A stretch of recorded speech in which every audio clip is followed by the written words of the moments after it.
Okay, do you have a list? So the next thing we're going to do, we're going to do something with that list that will be a little bit painful for you.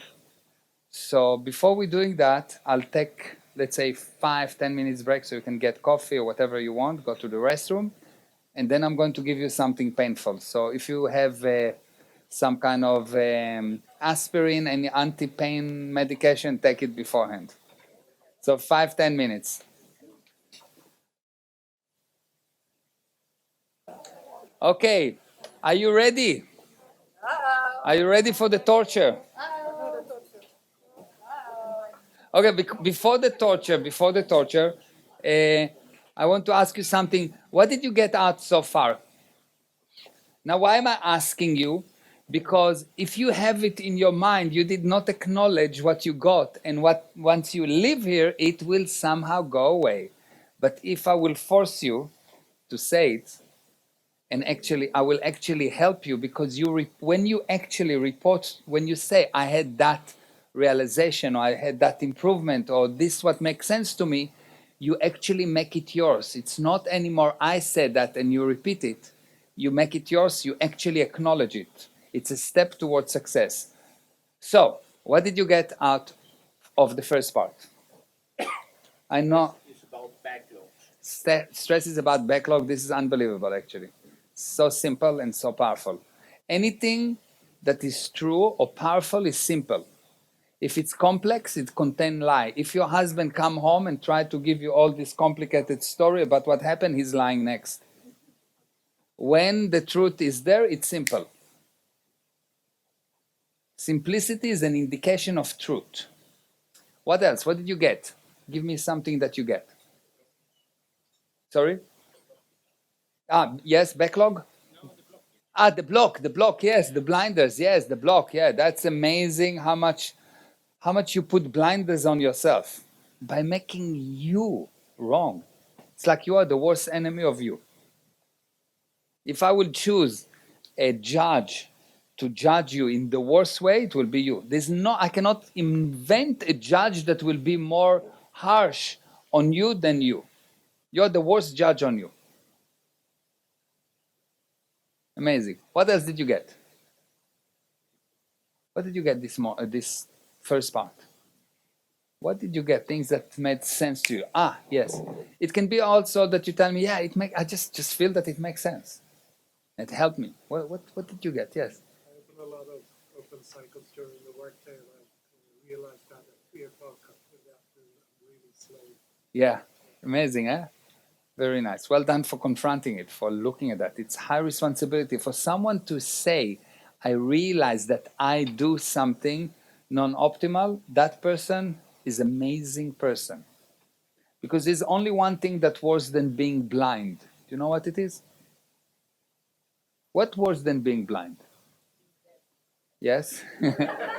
I like the way you think. I like the way you think. Before I tell you what worse than being blind, I'll tell you about I like the way you think. So there was this class.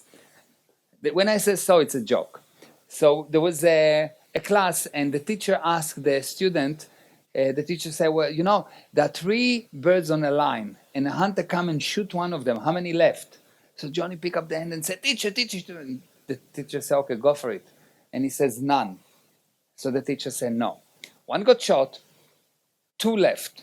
Johnny said, no, teacher. One got shot, the other 2 heard the noise, and they ran away, so none. So the teacher said, you know what, Johnny, it's not what I meant, but I like the way you think.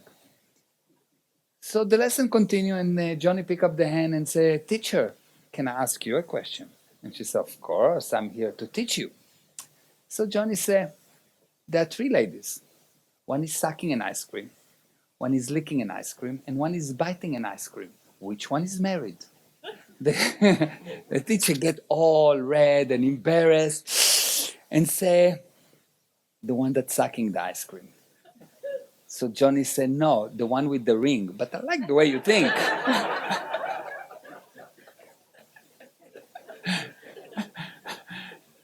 So what's worse than being blind is to be blind and to think that you can see.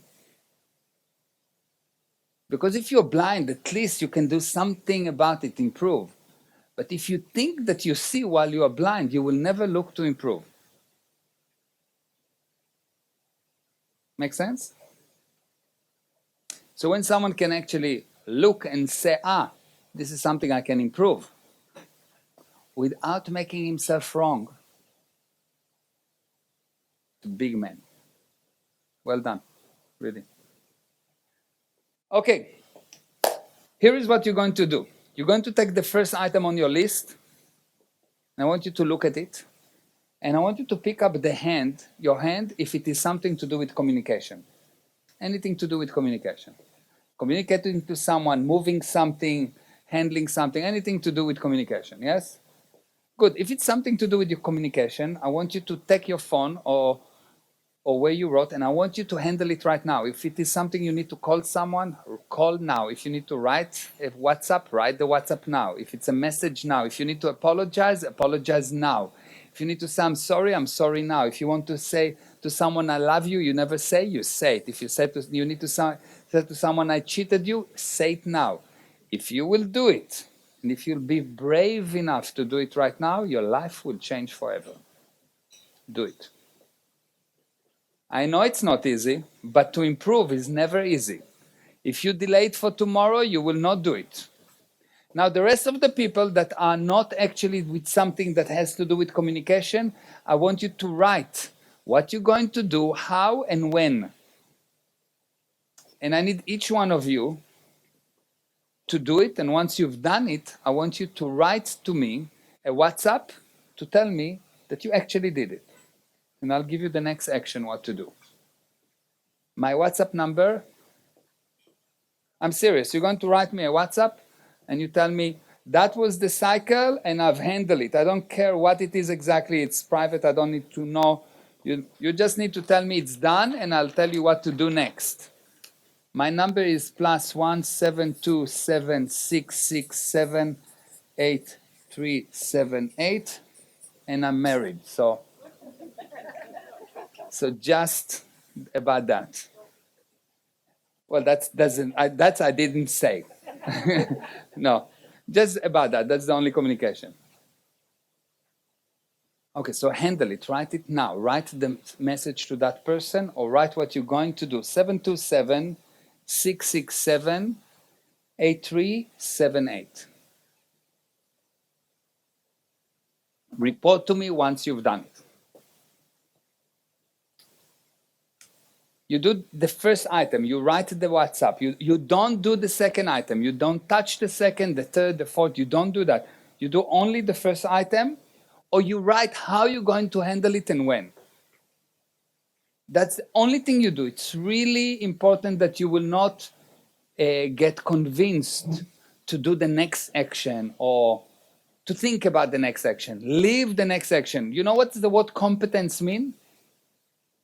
You know what competent mean? Competence is the ability to do what you do when you're doing it. Not something else. You do number one, you do one. Nothing else, only one. Close the cycle. Do what you do when you're doing it. Okay? So do only number one. And I'll give you a few minutes to do it.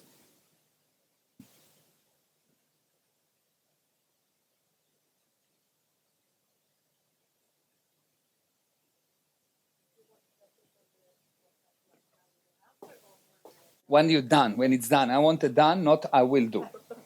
I will do is another open cycle. Because now you'll have two open cycles, yes? The one you need to do and the one that you need to tell me.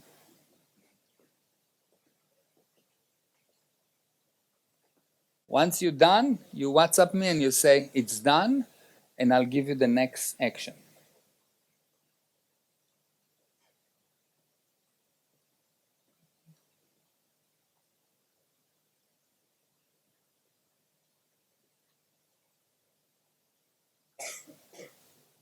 So it's very, very practical. I'm not just talking theories, because theories, they are beautiful, but if they don't result in results measurable, you cannot become Jewish at the end. You need to do the action that bring actual results.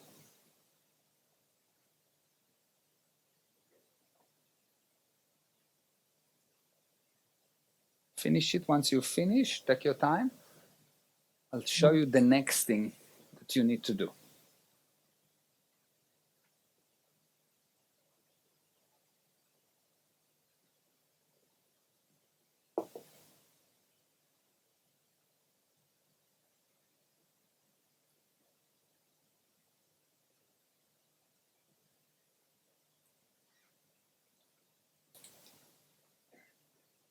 Okay. Just by doing that, you should be able to live or to live feel already a little bit good just by writing the things and doing one item. Now, what do you do? What do you do when you feel that you cannot do something? For example, you cannot sleep, or you are, let's say, you're writing songs and you feel that you cannot write songs. You just it doesn't come anymore. Or let's say you have you just cannot laugh anymore. Nothing make you happy anymore. Or anything that you want to do but you feel that you cannot do. What's the handling for that? Who thinks it's a good tool to have? If there was a way, let's say I'm a songwriter and I just hit the wall and I cannot write song anymore. Do you think it will be a good tool to recover from that? Or you feel I cannot answer any more emails, or I cannot handle my child anymore, or I cannot sleep. I had so many thoughts I cannot sleep. Yes, do something else. Okay, that's good. That's good. What else? Okay, at any moment in time, you are either cause or effect. Cause is I hit him, I'm cause, and when I hit him, he's effect. Make sense? At any given moment in time, you are either cause or effect. When you cannot do something that you want to do, you are effect. Is that true? True or false? Hello? Still hearing me? Yeah. True? Oh, good. So now, in order to recover an inability, what you need to do, let's say I cannot write songs. So it means basically that any song that I write is bad song, or it's useless, or it's nonsense. What you need to do is to do the bad thing that you can do causatively. Write, force yourself to write bad songs. That's not a problem, yes? Just write nonsense song. Let's say you cannot sleep because you have all kind of thought. Force yourself to think those thoughts. Force yourself to think those thoughts. Let's say that you feel that, I don't know, I don't like my wife anymore, okay? Force yourself to feel that you don't like her. Because when you don't like her, you're an effect, it's just happening.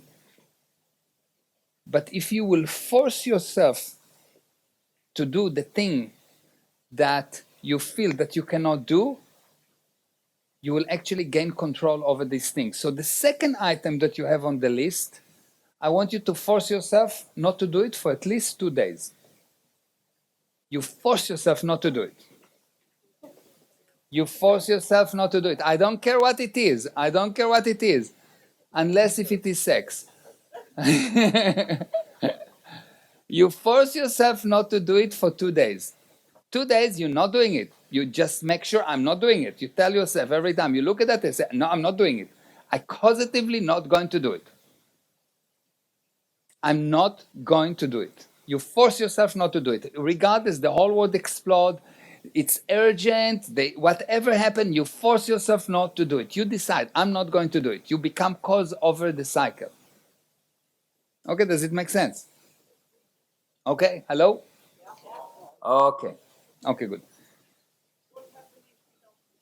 Sorry? Don't give me an example of what you mean. Give me an example of a cycle that I'm telling you to force yourself not to do. Give me an example. You don't have to tell me something true. Just an example. Yeah, or anything. So I can give you an answer.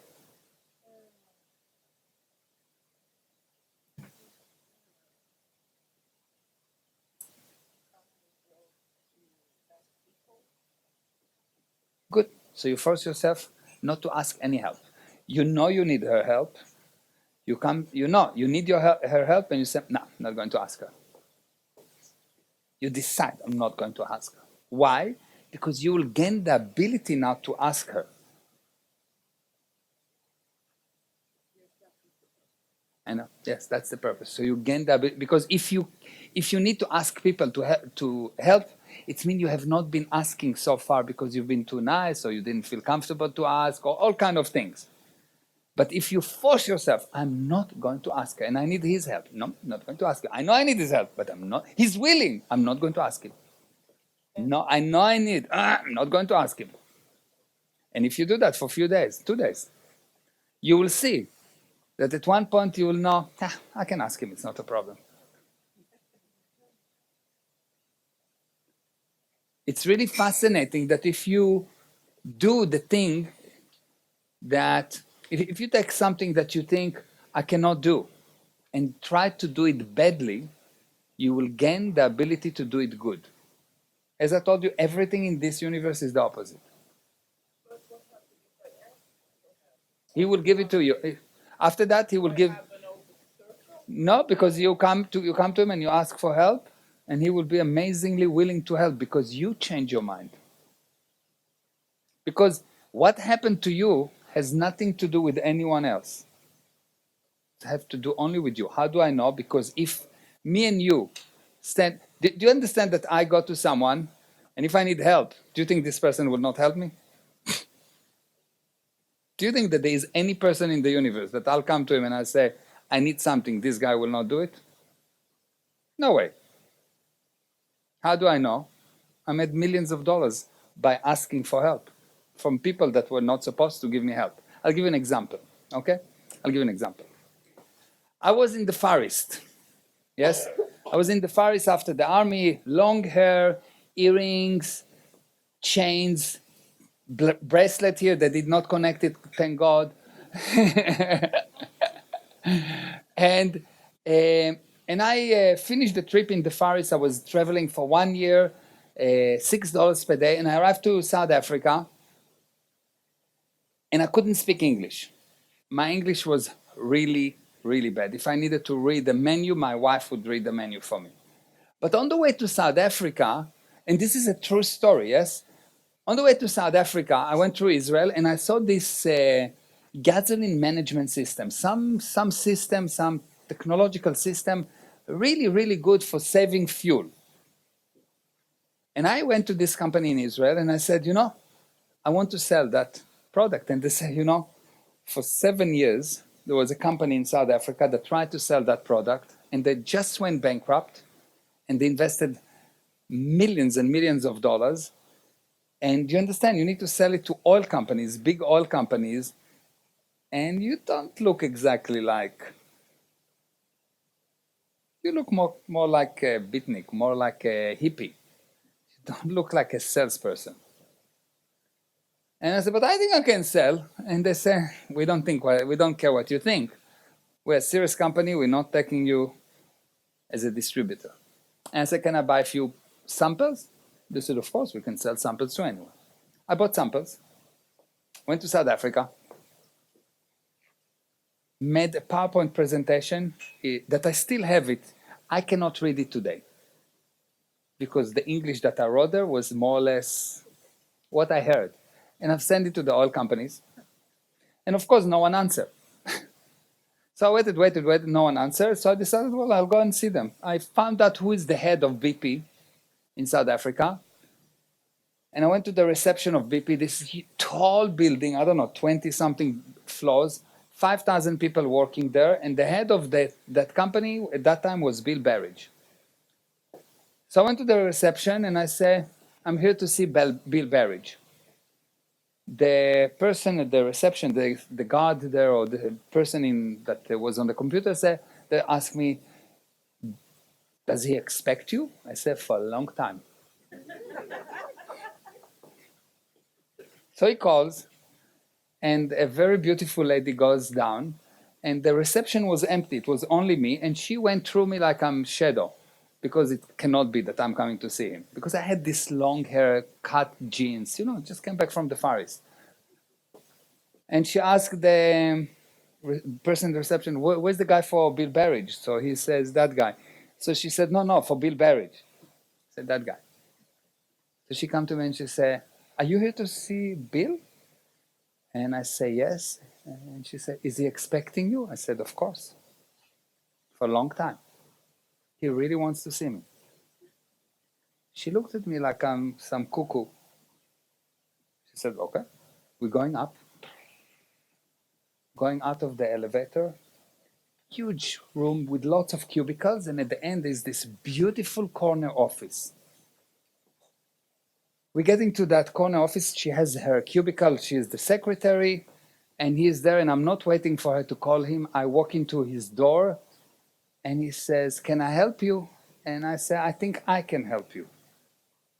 He gives me one look, and he says, you have 5 minutes. That was 10 o'clock in the morning. I left after dinner with him at 8 o'clock at night. He bought 3 months later, $100 million deal. So there's no one that cannot give me what I want, because I consider that I define what happened in my life. And how do I know that it's applied always? Because I can take any situation and put few people that handle that situation, they will handle it totally different, which means the situation has nothing to do with the result. Zero.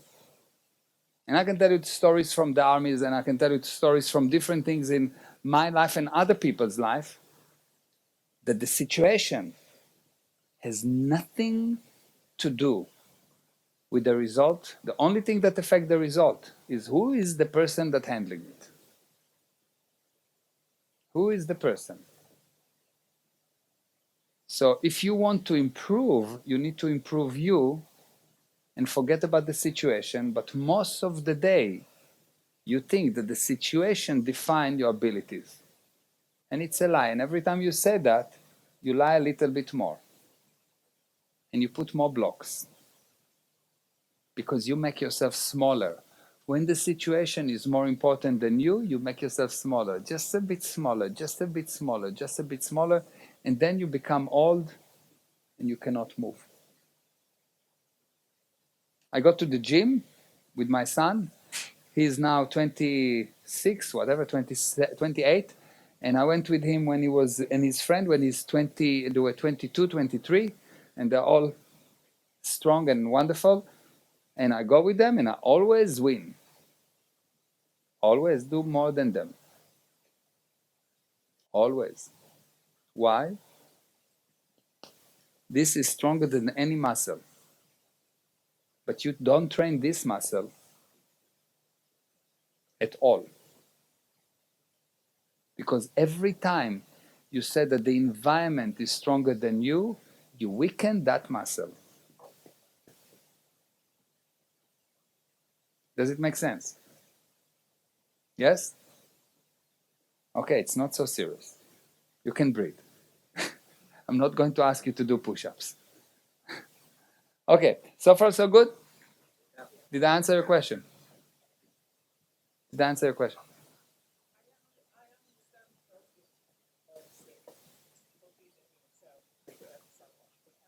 Yeah.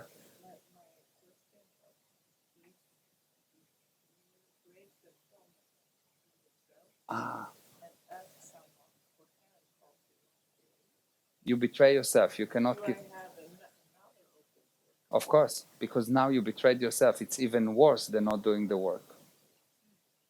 Because if I give myself a word and I cannot, if I cannot trust myself, the only thing that I can do next is to cut my power. Because if I cannot trust myself, I cannot trust myself not to hurt other people. If I cannot trust myself with myself, I cannot trust myself that I will not hurt other people, and so I will cut my power. This is a fascinating thing about people. People are so good that when they find that they cannot trust themselves with themselves, they cut the power their own power to prevent themselves from hurting other people.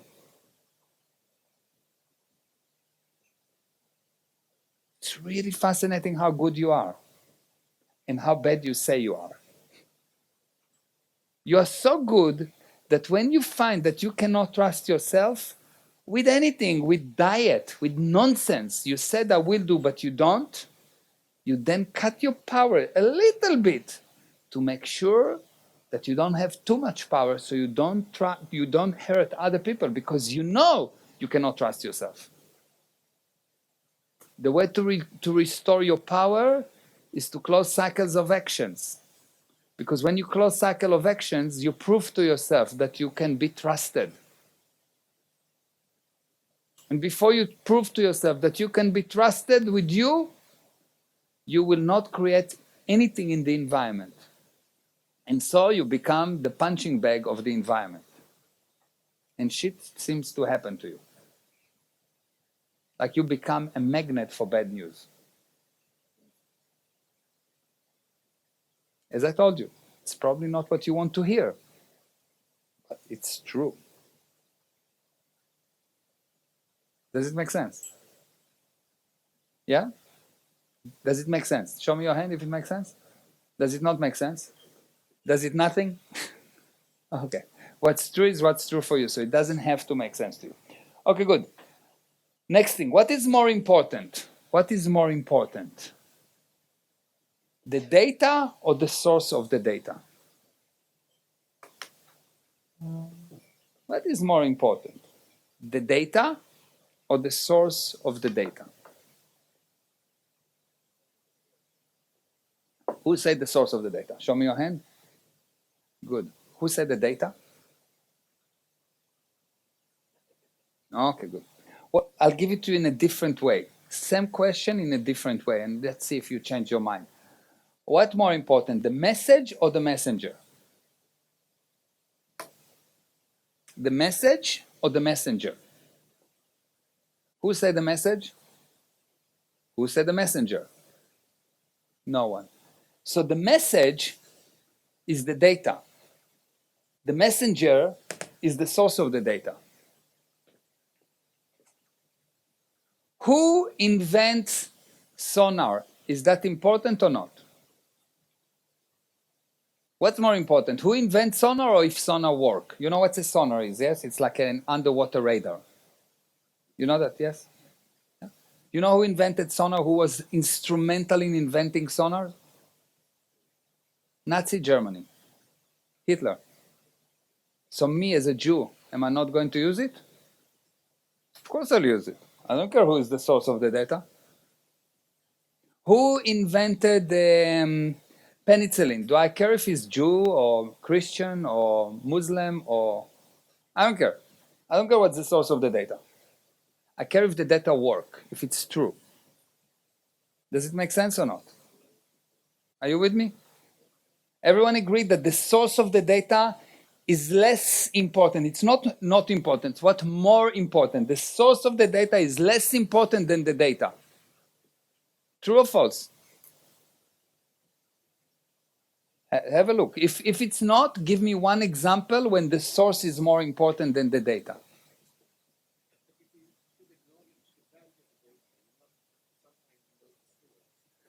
No, you cannot. I don't say. That's why I say more important, which means there is nothing that equal in this universe. True or false? Do you have any question about that? That there's nothing equal in this universe? This universe has nothing that is equal to anything else, because this universe is moving all the time. There's not two things that are exactly the same. Why? Because the two things cannot occupy the same space. Are you with me or not? So nothing is the same in this universe, yes? So what more important? I don't mind if it's in a millimeter or mile.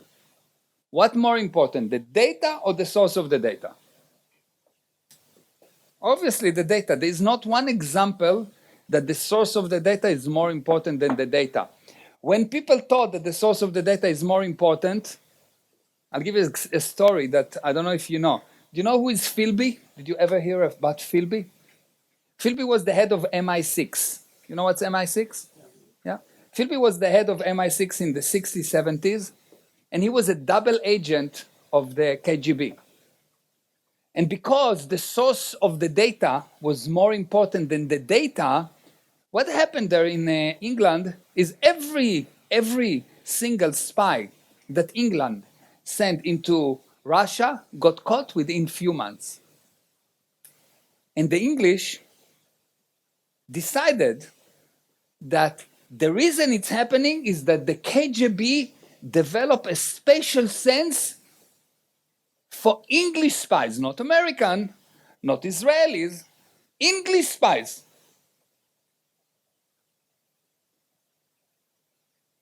Amazing. Amazing. How stupid can you get? Why? Because Philby, the guy that was giving the names, convinced everyone that they have a special technology to recognize English spies. And because they trusted Philby, they trusted this bullshit, and hundreds of spies got caught. How many times you believe someone because you believed him, although the data in front of you was, come on, have a look. If you rely on the source of the data, you know who rely on the source of the data? Robots. For robots, the source of the data is more important because the programmer tells the robot what to do. For people, they look at the data and so they decide based on the data. I look at your behavior and I say, you're a good person or not? I trust you or not? And even then, I continue to look at the data. In Israel, there was the first prime minister was very trusted, and the second prime minister, the one that came after him, used to say that Golda Meir, her name was Golda Meir, she says, she walked with closed eyes behind this guy, behind this leader. Closed eyes, whatever he says. But from time to time, she opened one eye to make sure that his eyes are open. You understand? Because you need to look at the data. The data is much more important than the source. Who said mean nothing. Does it work? Mean everything.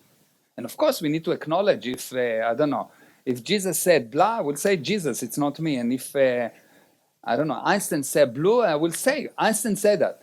But the fact that Einstein says something do not make it true.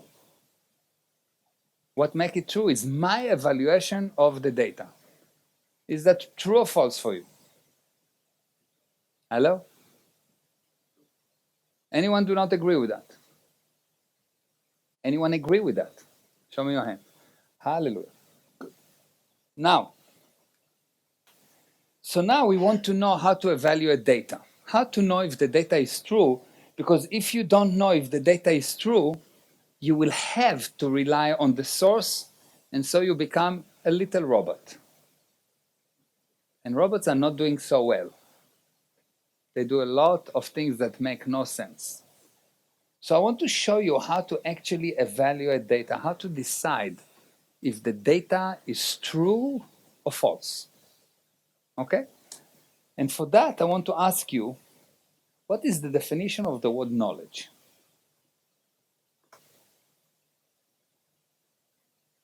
Hello? Knowledge?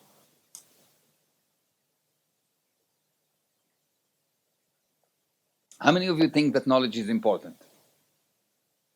Good. What is knowledge? I cannot define the word knowledge with no, because I don't know what the word knowledge means.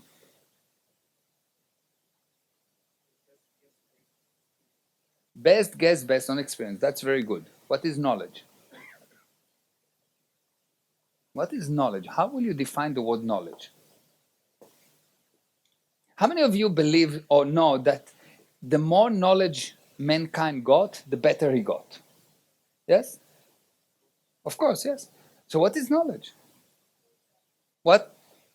Data is a synonym, very good synonym, but it's not a definition. Because then I ask you what is data, and you tell me knowledge. You get the idea? I'm looking for a definition. I'm looking for something that will solve the problem of knowledge. Any problem of this of the subject of knowledge will be solved by the definition of the word knowledge. This is really fascinating observation. If you have the correct definition of a word, that definition is true to the degree that it solves problem that in that subject. If I know what is a problem is force counter force, it solves all the problem related to problems. Because I know it's force counter force. Good, so remove one of the forces. What is knowledge?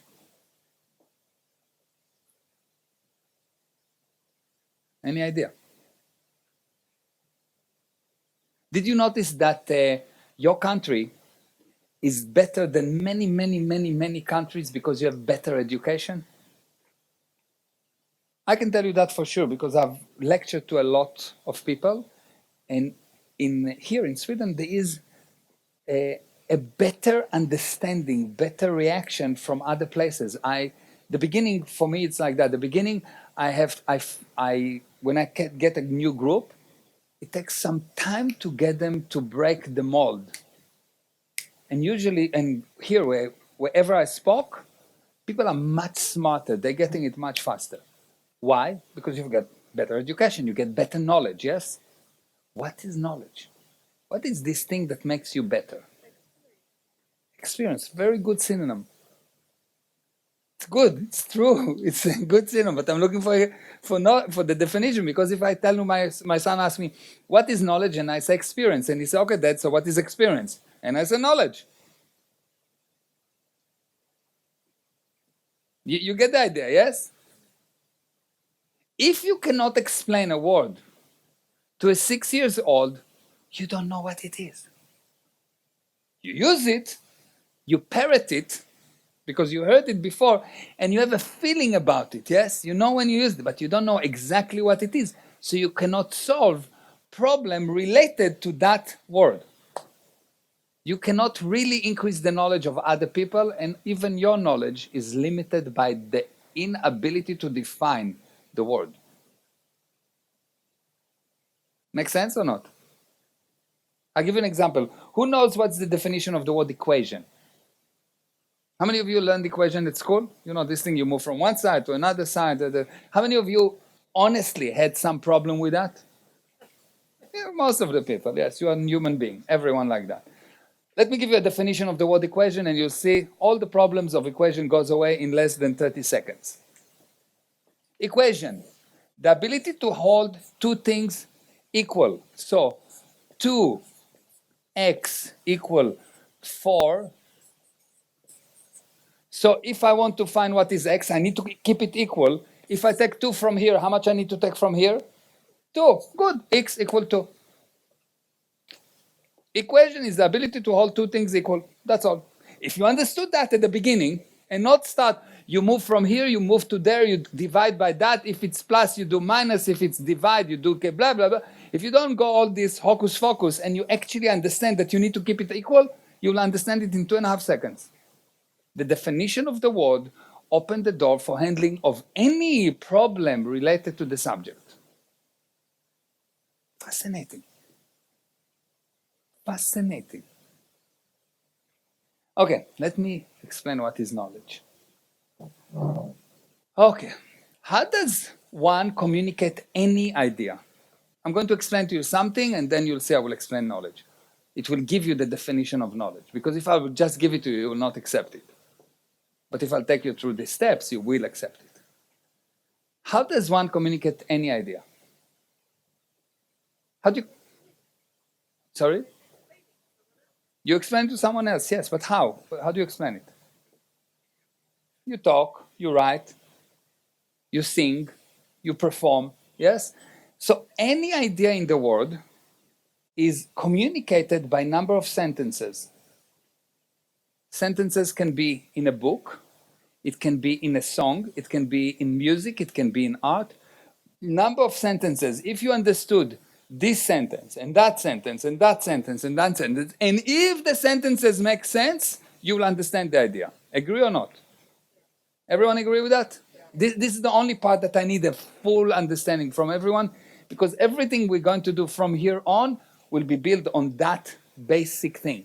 So everyone agreed that any idea is communicated by sentences. True or false?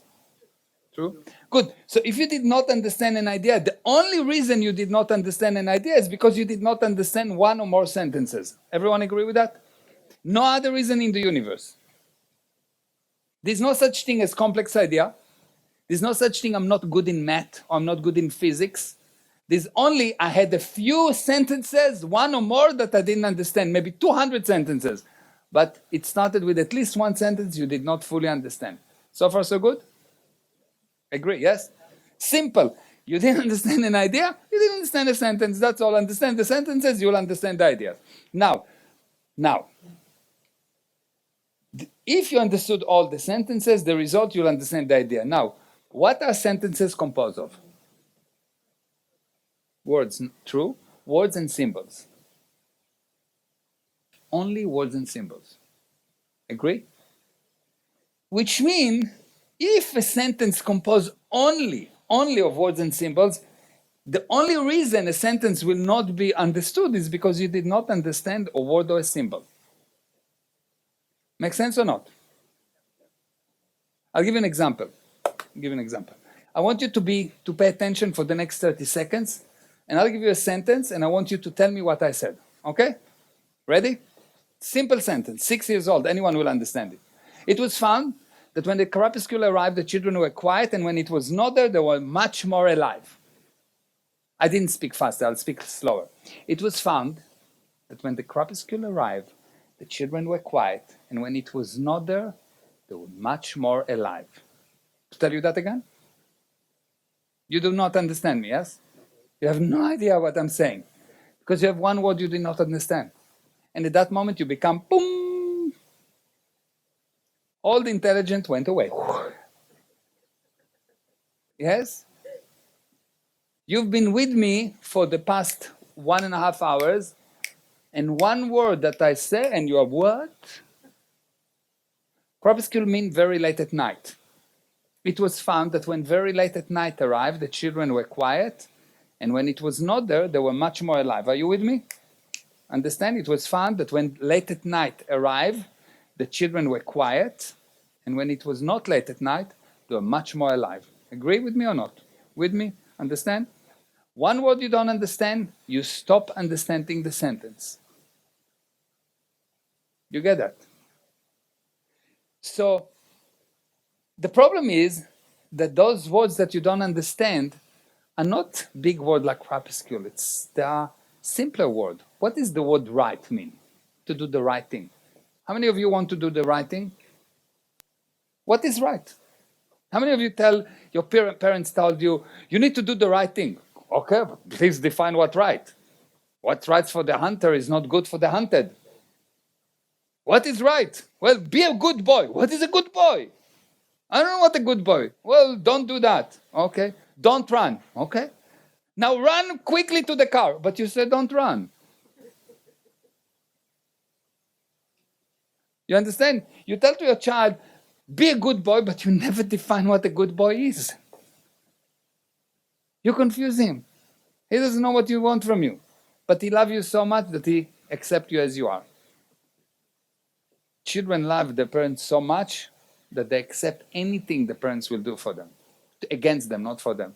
If I will behave to you the way that you behave to your children, you kill me. Example, I come to you, I'm just picking up on you, and I say, okay, guys, yeah, we're going, that's it, enough, we're going. If you will not be nice to me right now, like a child that loves his parents, you will hit me.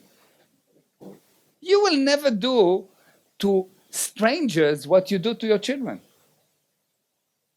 Oh, I'm going to start to talk, you're my son, and I'm going to talk about you to him. You know, he's terrible. I don't know what to do with him. If I'll do it to an adult, he will shoot me. If I come to someone next to you and I say, you know, I don't know what to do with him, he's like, he drives me crazy. He's in the room. Your children love you so much that even when you do that, they still love you. Amazing. So, What is right? What is the word right mean? Hello? You all day long say, I'm right, but I was right. It's like all day long you say, but I was chakachuka. I chakachuka. I want to be chakachuka. What is right? If you don't know how to define it, it's exactly like saying, I really want to be chakachuka. It's weird, yes? You know, I was trying to be chakachuka when I was doing that today. You look at me and you say, what? If you don't have the definition of the word right, it's exactly like saying chakachuka.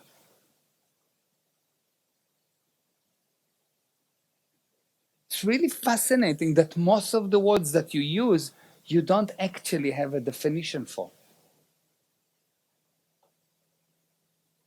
And even more of the words that you hear, you have no definition for. Okay, right. Everyone wants to survive. Everyone wants to survive. This, and everything wants to survive. This thing tried to survive. To survive means to continue over time. So right will be the greatest survival to the greatest number of being, people, and things. What is right is the greatest survival to the biggest number of being, people, and things. If I invent a drug that kill one person and save 1,000,000, it is right. If I invent a drug that kill one person and kill one person and save 1 billion, it's even more right. But if I sell drugs that make me a lot of money and damage a lot of people and families and groups, it's not right. So the number, right and wrong, is by the number of being, people, and things that it assists. And everything that you do, you can check if it's right or wrong by how much good it brings about. The greatest good to the greatest number of being, people, and things define if it's right or if it's wrong. And the more destruction, the more being, people, or things that get damaged, the less right it is. Now, if you don't know it, you will not understand any sentence that contains the word right. You will not understand any sentence that contains the word right. How many of you think that gluten is bad? How many of you think that gluten is not healthy?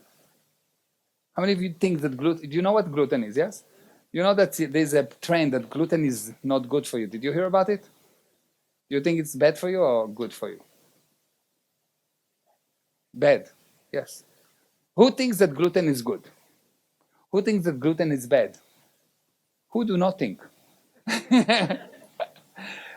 The truth is, you cannot say if it's good or bad because you don't know what it is. You don't have a definition of what gluten. You think, well, it's a kind of a protein. Really? What is a protein exactly? It's a kind of thing.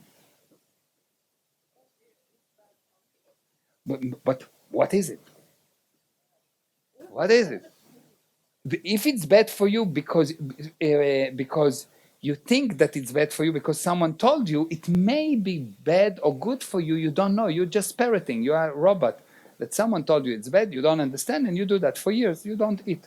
Maybe it's not the why at all. Maybe it is. Maybe it's not. If you don't go and figure out what is gluten, how it works, etc., today it's gluten, tomorrow it will be oil, the next day it will be eggs, the next day it will be sugar, the next day it will be whatever. And then you will die healthy. You need to understand. Yeah.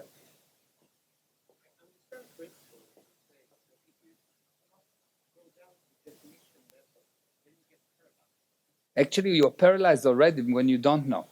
Yeah, but if you must go down to that level in all questions regarding life, how Then can you get anywhere? what you happen right now when you don't know, you don't get anywhere. That's why 99% of the people fail. And when you start to understand what it is, you find out that actually you need to understand more or less 200 words and they open your knowingness, and you then simply know. You don't need to define anymore. I don't remember the definitions. I know the definitions. There's something very amazing. Once you acknowledge yourself that you know, more or less 200 words, all of a sudden you show up and you just know. You just know. You don't even know from where, because there's no where. You, the spirit, know. It is the most fascinating thing. It's like, you need to learn how to ride a bicycle, and you don't know, and you don't know. And one day you know, and all of a sudden you know a lot of things about the bicycles that no one taught you. That's what happened. When you clear words, when you start to clean one word and another one and another one and another one, at the beginning it takes some effort. I agree. I did it for a long time. But after 200, 300, maybe 350 words, 1 month, 2 months, 3 months, all of a sudden you get something unbelievable. You know what you get? The definition of the word knowledge. Knowledge is the sum of all the words that you have the correct definition for. So if you want to live without knowledge, be my guest, don't understand. You know that people that come to a new country have one of two conditions. They either become street sweepers because they don't know the language, or they become the most successful people because they don't know the language and they know that they don't know the language, so they learn the definition. One of the two.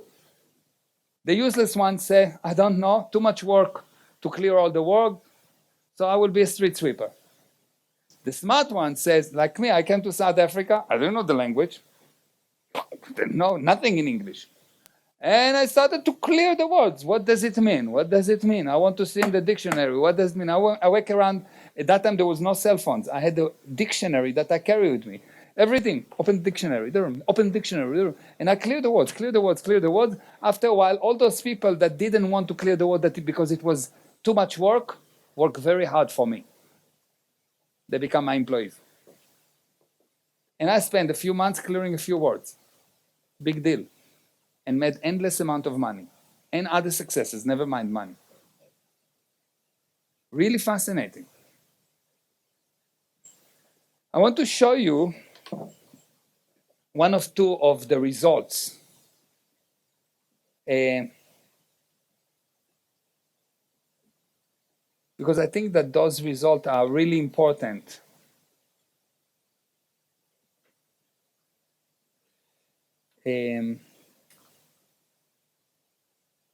Just one or two of the results, okay?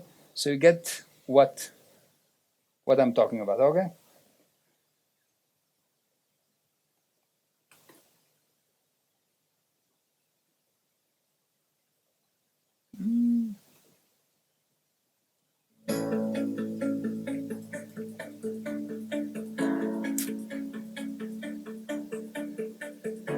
Hey, I appreciate Raven. Harvin had a couple of minutes after the class.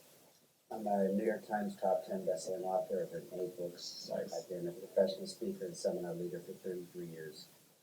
I run a few businesses and they're doing well. Nice.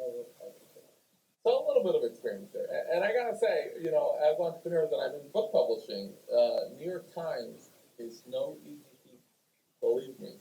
And that is phenomenal success. So how long has it been since you were introduced to Meir Ezra, since you guys came together? Well, that's the good news. I met Meir and started learning from him about 3 years ago. And in that 3, possibly 4-year time period, there's been very considerable changes. One related to myself is that my business was in one of my businesses. I have a few businesses, but one of them in the education field was in difficulty. And Meir came along just at the time when we hit the very, well, I don't know if it would have been the bottom. If I hadn't met him, it might have still gone down. But when I met him, what happened was that the profit in that particular business tripled from 300,000 when I met him to 900,000 the very next year. Big growth. And in that particular business, this year, we expect to be in the $1.5 to $2 million profit range, just in that business. That's a huge change from just one business. When I look at my wife's business, because of Meir, her company's profits, she's the CEO of the company, have gone up 30% per annum compounded, and last year 60%. Those are huge changes. Huge. When I look at my daughter, when she started learning from Meir, she was from 11 or 12. She was doing fairly well, about 75%, and last year her report card was 97.2%.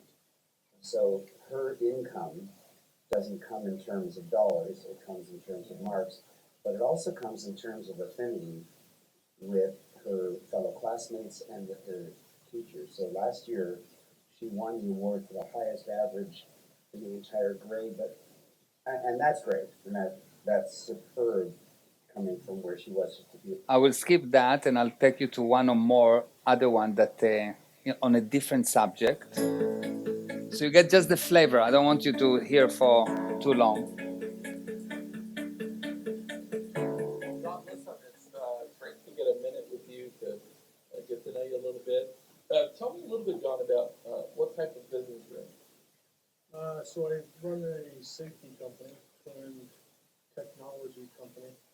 We do gas detection installation for major universities, hotels, nursing homes, things like that. It's kind of like fire alarm systems, but for toxic gases and explosive gases. Things that blow you up.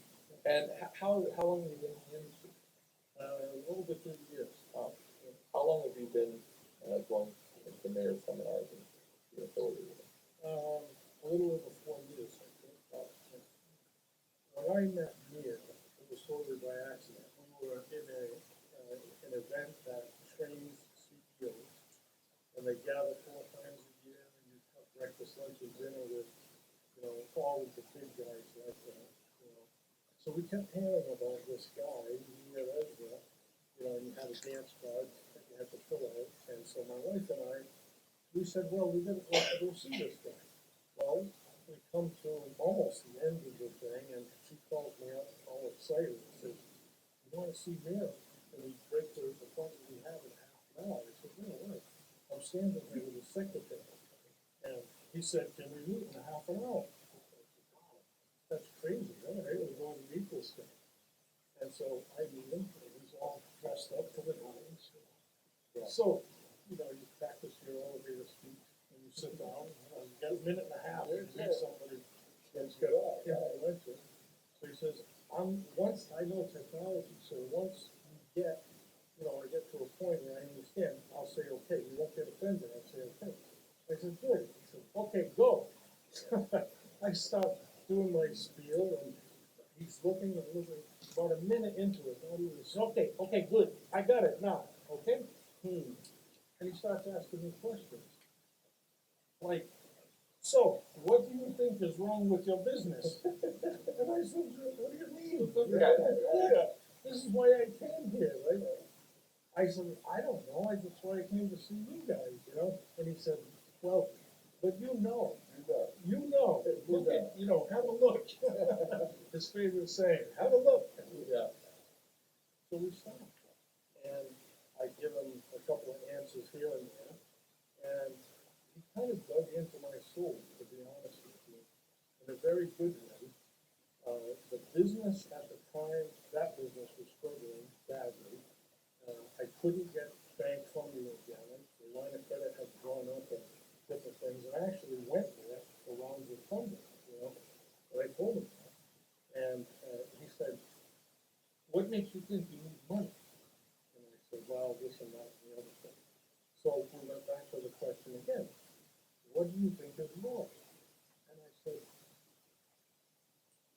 in a minute, I thought to myself, and I looked in the mirror, I said, I don't know what to tell you, because I don't know you're going to hold me. But I think it's you. At the time, there was a lot going on at the time, not to get way deep down into things, but there's a big difference. I'm not a trust fall kind of guy. Yeah. Right? I'm from the Northeast. Yeah. Right? I'm Portuguese. And, I just don't naturally trust people. I've got a little bit of that nature to me, right? So he says, I need to have a look at your business, right? We wanna do this, we wanna do that. And I Yeah, said, let me look under the hood, look at yeah, all your you gotta secrets. look at all this, can you spend time with me?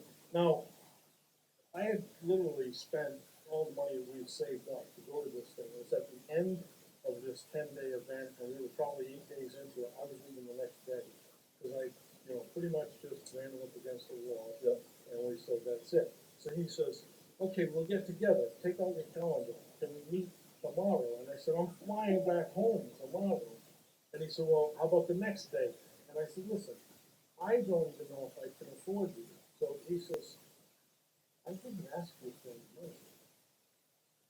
I said, what do you mean? He said, I don't know that I can even help you. How can I charge you anything if I really don't know that I can help you? Wow. I said, well, how the heck are we gonna do this? He said, you commit to me the time. You stay 24 hours if you need to. I need to look under the hood. And I said, I'll do that. Good, I'll be there. You pick me up at the airport. And I said, but I just told you I can't afford you to even fly there. I didn't ask you for any money. I'll tell you once I get there. So he comes up and I pick him up at the airport, and you know me by now, right? The first thing he wants is Starbucks coffee. Oh, Okay. I've been there, man, I get it. Coffee, that's it. He says, you ready to work? I said, yeah. He opens up his laptop and starts firing questions away. What do you do this? How do you do this? What do you, when we get there, you need this file. And that started at like 7 in the morning, he ran. About 1:30 in the morning that day, after 2 full interviews, he called my entire staff in and talked about this and that. Was sitting out smoking cigars in the garage, and he goes, so, what, I don't understand it, you do $20 million? No, I don't do $20 million, but if you can help me get there, I'll give you a piece of it. So, and we had success, I mean, we do business with Novartis, Amgen, Genzyme, we do all of Harvard University, Boston U, Northeastern, we've got some successful companies. So he looks at my wife and he goes, where are your children? This beautiful woman has children, where are they? And I said, well, to be honest with you, and he said, I understand. And he asked Tracy to leave things, and he talked to me. And at the time, I have a son who's 35, and he was a heroin. And he said, there are these divisions, and they apply to life and business across the whole thing. Until we work on the thing that is holding down, we're not gonna go into that business. And I said, but that's not business, right? I treat kids with concern. He didn't care about that. He did not care anything about that particular, anything but that particular thing. So much so, it's kind of funny, my son's 35 now, he's recovering, and he was bad, 3 times dead, bad sin. But he was a good guy, good father, great worker. It's a scourge, and the country and of course nations all around the world have this problem. But he stays focused on the real why. Didn't ask me for money, and here he is. This is the kind of guy you're dealing with. Where is he? I said he's in the recon place up the street. Can we go see him? I said, yeah, we can go make some time to go see him. Okay, let's go. I said, it's 1 o'clock in the morning. They're not gonna let us go. So, Yeah, well, I said, can we call him? I said, yeah, I don't think they're gonna let this go on. We'll go there. We went, and they let him come out and talk to him. And Meir sat down and he talked to Johnny, and I talk out openly with this because my son wants other people to be able to overcome this. It's bad, it's really bad for young kids, but, Meir stays focused on that one particular thing, and he went and he looked Johnny in the eye, and he said, what do you wanna do? And he said, I want this over. So we began to apply the technology to that particular situation. We didn't stay focused on anything but that. And I said to him, what does this got to do with business? How am I ever gonna repay you for this kind of thing? That's not what this is about. I took him back to Providence Airport one day, and I said to him, I love what you're doing. I'll go to war with you. Okay. The idea is that when you know, you can handle any situation. And the way to know something is only one way, to clear the words. Because knowledge is the sum of all the words that you have the correct definition for. And the last thing that I'm going to show you today before we're leaving, last thing, because I have been told that we've been over the time. Is that correct? I'm way over the time. I'm bad boy. 2 more minutes. Okay, I want to show you what's happening in your mind once you have misunderstood words. You're actually reducing your IQ. So this is your mind. Nice to meet. Say hello. This here, what you see here, this is a temporary memory that you have, much like a computer, like RAM. This is your processor. Processor is something that compares between two things or more. And this is the hard disk, is where you hold your long-term pictures.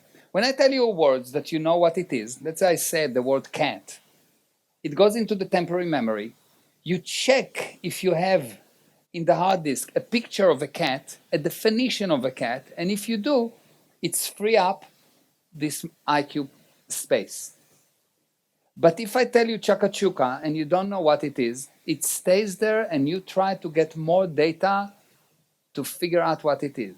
And I give you another word and another word and another word and another word and another word, and you get totally stressed because what you have now is very limited amount of computing power, because everything is open, is held by open cycles. The biggest source of your open cycles is not the emails, is not the thing that you didn't do yet. It is the misunderstood words and symbols that you hold in your mind. That's what actually kills you.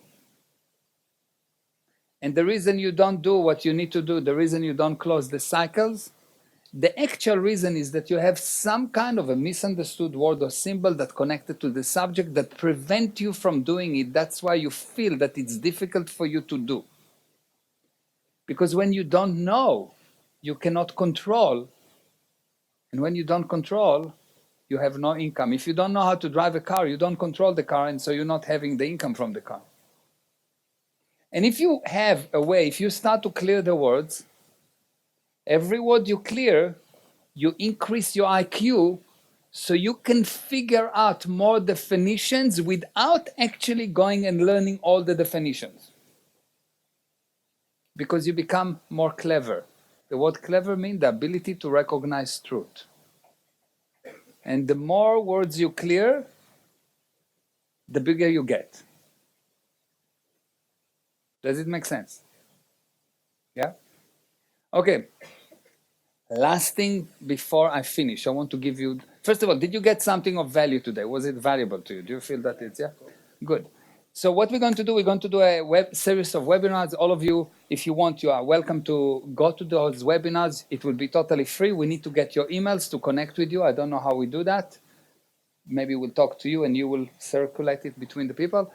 But I want to give you a warning, big warning. As I told you, I've studied many things. I've studied many religions. I've studied Est. I've studied Landmark. I've studied Scientology. I've studied Buddhism. I've studied many, many things.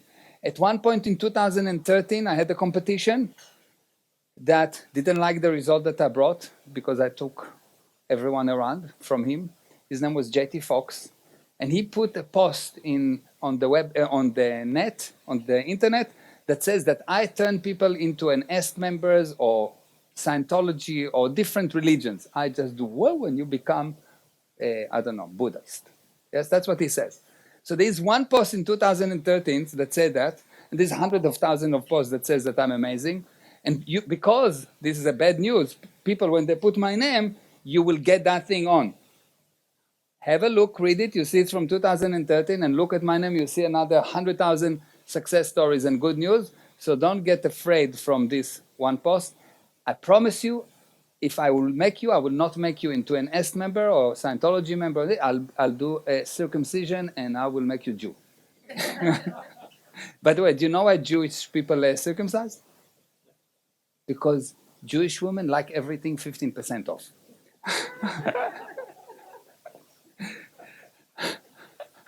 So, thank you very much for all the organization. Thank you for inviting us. Thank you for organizing. And Ray, you wanted to do one more thing? You okay? If you have any questions, I will stay here for another few minutes, and you can ask me questions. I'll give you answers. And otherwise, thank you. Thank you. Thank you.